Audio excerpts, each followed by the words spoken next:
never made it, but I know what it takes. I'm motivated by a mix of emotion. Got my statement, and I'm reading it slow so I can understand it fully. Appreciate my standing, go out of this world and right on time. Oh, never in my life have I seen the sky light up like this. I'm far away from Earth and I wanna know if you exist. Mission control, do you read me? Send me my coordinates lately.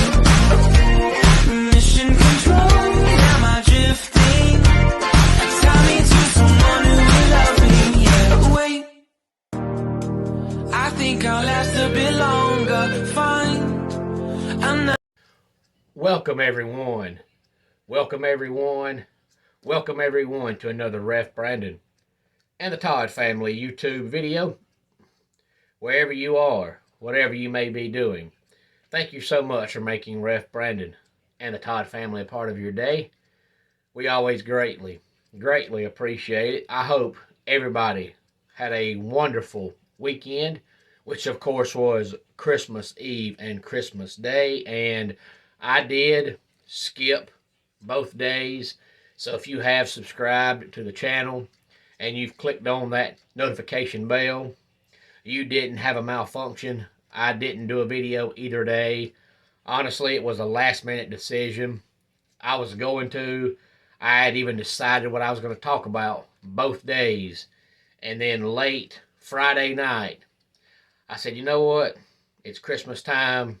I'm not going to hold everybody up for 15, 20 minutes away from their families to watch one of my videos. So I'll just take the weekend off and we'll start back on Monday. I know here around my neck of the woods, my kids absolutely love Christmas time. So of course we don't get a whole lot of sleep come Christmas time because they're up late because they're all excited about it, and then they're up early because they're all excited about it. Luckily for me, I don't sleep much in the first place, so I'm good. But if you have kids or grandkids, I'm sure you know what I'm talking about. I'm going to assume that as they get older, they kind of outgrow that. But small kids, they start talking about it 2 or 3 weeks before, and the night of, they don't want to go to bed. And then the morning of, they're up by the crack of dawn. And before I get into today's video, let me say that something absolutely drives me crazy, and I may be the only person this bothers. If so, oh well, I don't mind being out on a limb by myself. But you see it in the summertime and you see it in the wintertime, and I don't understand it. In the summertime, it's the supposed heat index. When they tell you it's 94 outside, but the heat index feels like 102. If I walk outside and it feels like 102, it's 102. Don't tell me it's 94, but it feels like 102. If it feels like it's 102, it's 102. And then in the wintertime, these last few days, it's been really cold. And they were like, well, it's 17, but the wind chill feels like 9. If it feels like 9, it's 9 degrees. I don't need 2 different temperatures. Whatever it feels like is the actual temperature. Anyway, on to today's video. Today I'm going to be talking about all the bowl games coming up this week, starting today. I'm only going to go through Friday only because, of course, we have the first round of the playoff games coming up on Saturday. So we'll talk more about not only the bowl games on Saturday as far as the playoffs, but the actual regular bowl games that happen on Saturday and Sunday, because there are some actual regular bowl games, not counting the playoff games. So we'll talk more about them coming up later on in the week. But for today, I want to talk about just some of the bowl games coming up this week, because there's a lot of great bowl games this week. I know we've already had a lot of bowl games played, but a lot of people really don't start paying real good attention until this time, because now you start seeing some of the bigger name teams and the bigger name bowls, whereas so far it's been a lot of the smaller teams and a lot of the smaller bowl games. But in case you missed any of the bowl games this past week, in the Myrtle Beach Bowl, Marshall defeated UConn 28-14. The famous Idaho Potato Bowl, Eastern Michigan 41, San Jose State 27. The Boca Raton Bowl, Toledo 21, Liberty 19. The New Orleans Bowl, Western Kentucky 44, South Alabama 23. The Armed Forces Bowl, Air Force 30, Baylor 15. The Independence Bowl, Houston 23, Louisiana 16. The Gasparilla Bowl, Wake Forest 27, Missouri 17.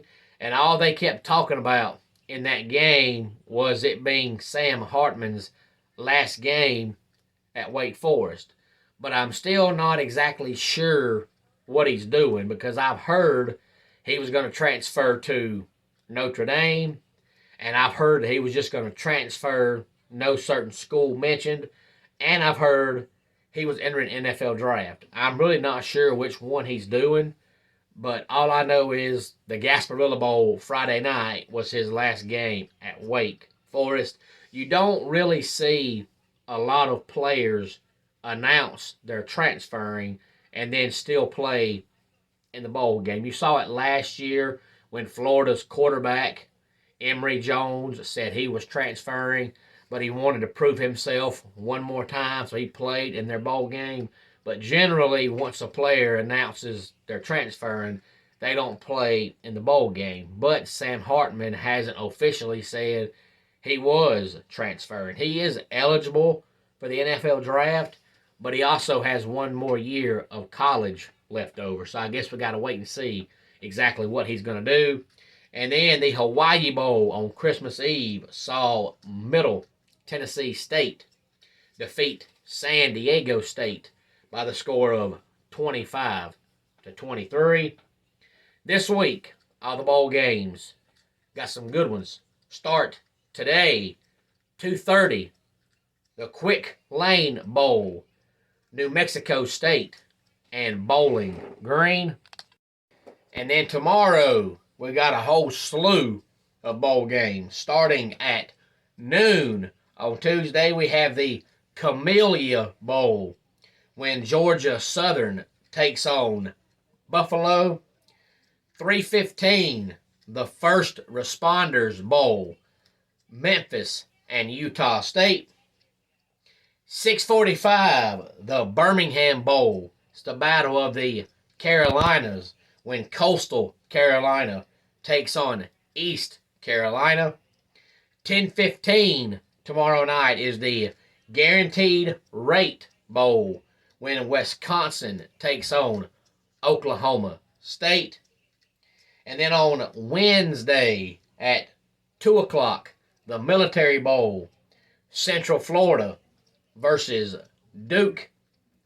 5:30 Wednesday afternoon, the Liberty Bowl, Kansas versus Arkansas. And to a lot of people, this is one of the lower tier bowl games, but I can promise you, as long as Kansas has been bad, this is a big deal for them. If Kansas beats Arkansas, you're going to think Kansas won the national championship. Then at 8 o'clock Wednesday night, we have the Holiday Bowl. Now, I know most bowl games come on the ESPN family of networks, but I believe the Holiday Bowl actually comes on Fox. That's 8 o'clock Wednesday night, when the Oregon Ducks take on the North Carolina Tar Heels. Then at 9 o'clock Wednesday night, the Texas Bowl, Texas Tech versus Ole Miss. Only one bowl game on Thursday. That is Thursday night, 9 o'clock, the Alamo Bowl, when Texas takes on Washington. Then on Friday, all the action gets underway at noon. We have the Duke's Mayonnaise Bowl. This is two teams that used to be arch rivals in the ACC. One still plays in the ACC, the other one does not. And I'm talking about the Maryland Terrapins. They take on the NC State Wolfpack in the Duke's Mayonnaise Bowl. Again, that game is at noon on Friday. Then at 2 o'clock, Friday afternoon's another bowl game that's not on the ESPN family of networks. CBS has carried the Sun Bowl as far back as I can remember. This year, the Sun Bowl is Pittsburgh versus UCLA. Then at 3:30, Friday afternoon, the Gator Bowl, Notre Dame versus South Carolina. Then at 4:30, we have the Arizona Bowl, Ohio versus Wyoming. And then the most truest name for a bowl game in the history of the world takes place Friday night. Shortly after 8 o'clock, we have the Orange Bowl, which has the orange Tennessee Volunteers against the orange Clemson Tigers. Of course, we know that Clemson is the only true orange team there is. Every other shade of orange is not the real orange.